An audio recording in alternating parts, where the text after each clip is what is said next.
So karon diri no, maglunag ka dala ko mama diri kay amo nang gi-prepare ang iyang cake. Tapos karon amo nang gi-prepare ang cake niya para masindihan karon og maong kandila.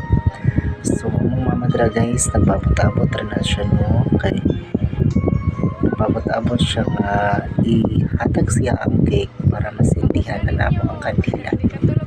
So karon happy kay siya kina yung mga anak, yung mga apo. So kami din na guys nag-prepare kami para sa iya kay para malipay po ng taon siya kahit paano sa iyang birthday. So busy kayo po kay mura kong kanang kuan din na kay para kantahan na siya guys. So happy birthday. So kada guys so marong kay lakon siya na naging emotional siya kay yung gikuan nga feel dyan niya nga happy din siya nga na siya ka nakuan so nagsugod na siya nga marang hila kay nalipay sa atong ginatawag na tears of joy. So kanakaron gihatag na nako ang cake ana gigunitan na nako ang cake para makakuan na siya sa iyang money cake.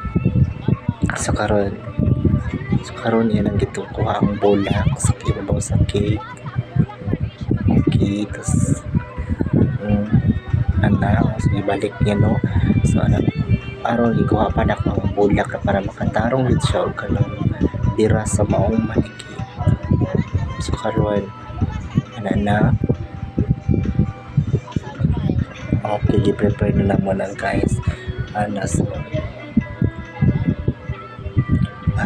so nandiyan okay bira ko na lang niya okay aran na ang mga kuan manikik niya. So yung taon naripay yung taon si mama nga nagbira-bira sa iyang manikik guys.